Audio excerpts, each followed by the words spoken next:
If you get things out of an alignment, your car is eventually going to go off the road in the wrong direction. And so we need to be aligned properly. And for us, the way that we're aligned properly is this has got to start with Christ. It's going to be reflected in our attitude, and it is going to be reflected in relentless effort that we're using to honor other people. But not only going from one win to number one, but also graduating 36 out of 38 seniors and doing things the right way and investing in these guys spiritually, coaching the whole person. Yeah, I mean, it's so important. I remember we became somewhat enamored with the story of James Naismith and how he invented basketball. And he said, I could impact more people on the field and in the court than I ever could in a pulpit. And he invented basketball as an evangelistic tool.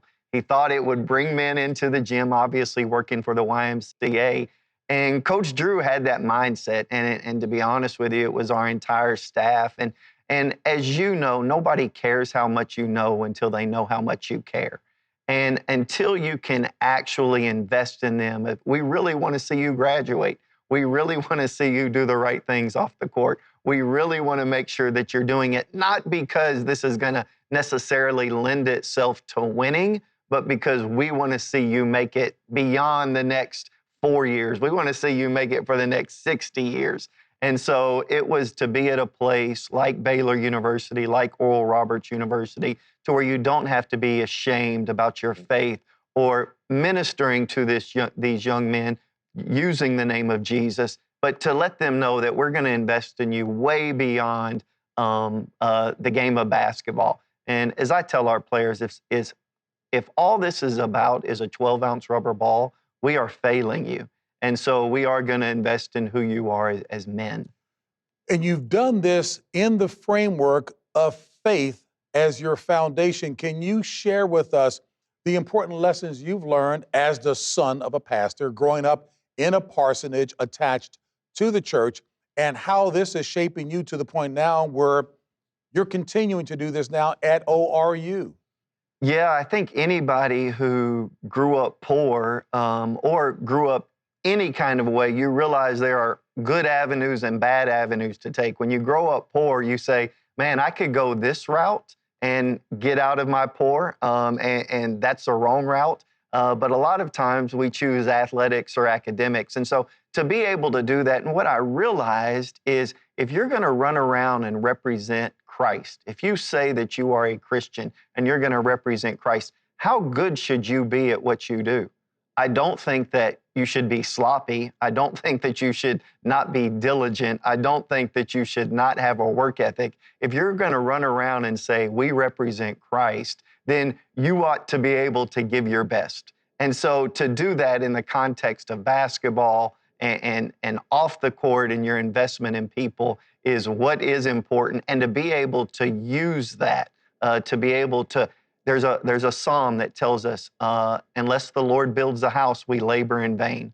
And I don't want to waste time, whether it be building a basketball program or building a family or building anything that you ever are associated with. I want to represent this the right way as doing my work unto the Lord, because you realize that people are paying attention. As Jesus told his disciples in Matthew, let men see your good deeds. And then he tells them the reason, so that men may praise your Father who is in heaven. And so you need to do good deeds. You need to do things the right way. But glory is only reserved for one person. And then we need to make sure that it's directed that way.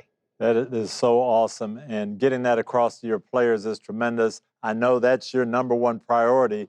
But then this year, you do that, you get it across that way, but you take these steps into the NCAA tournament and you're knocking off these high-powered teams. What was that feeling like for you and the Oral Roberts community? It's almost like you're a parent. You want your children to have really good experiences. And I have had good experiences through the game of basketball. You know, I've been fortunate to be a part of 5 Sweet 16s. And so to go through that, but you want your players to experience it. They haven't had that opportunity, just like you want your kids to have good experiences as their parent. And so for me, I was so happy for our players that this went beyond words. One of the things we talk about a lot around here is deeds over words. that we need to demonstrate actions on how we need to honor our teammates. And we're going to honor our teammates by giving our best. So to watch it come to a culmination of winning and having the chance to advance in March Madness is a memory that these guys will never forget. You know what? And look, I'm an old ex-player now, but as I'm listening to you, there's no question that you're firing me up that I could go out there on the court and play for you as I did some 200 years ago. I'm thinking about Coach Dungy when he was coaching. We were asking some of the players who played for him, you know what? They say Coach never cursed. He didn't use profanity to try to encourage you, but he modeled that same tenacity and drive for winning as anybody. So, Coach Paul Mills, help me understand, why is it that people have a difficult time believing that you can be faith-centered, raising the right kind of young men for success in the game of life, and still be winners on the court or on the field like you and our guest today have been? Yeah, I don't know that answer. I mean, sometimes it's obviously their biblical worldview and how they approach things. You know, I'm a big believer that if it's important to you, you're going to do it well. And the way that we kind of use a phrase around here, we call it your care factor. How much do you actually care? What is your care factor? Coach Drew will tell you that when we would be in meetings, should we play that guy or should we play this guy? I would often say this guy's care factor is higher. It's more important to him. Let's play him. We've developed it into an acronym here. The C is for Christ, the A is for attitude, and the R and the E is for relentless effort. You have to start with Christ. And I would tell you that a ball, when it falls, is going to drop and it's going to bounce back up. The reason it's going to bounce back up is because it has air in it. And as I tell our players, hopefully we've got a lot more than air in us. Hopefully we have Christ in us, because that's where it has to start. And so I do think that you can be good athletically, academically, in a number of facets of life if you have your priorities in order. But if you get things out of an alignment, your car is eventually going to go off the road in the wrong direction. And so we need to be aligned properly. And for us, the way that we're aligned properly is this has got to start with Christ. It's going to be reflected in our attitude, and it is going to be reflected in relentless effort that we're using to honor other people. Coach Mills, that's awesome. I just want to say thanks for the example that you set, for what you're doing. Congratulations on the success that ORU had this year, and thank you for being on the show with us.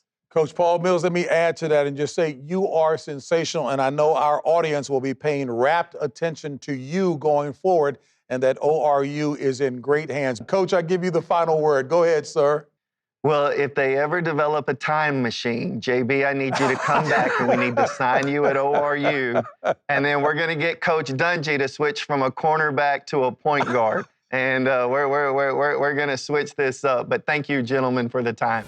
At TBN, our mission is to use every available means to reach as many individuals and families as possible with the life-changing gospel of Jesus Christ. Thank you for helping make the gospel of grace go around the world.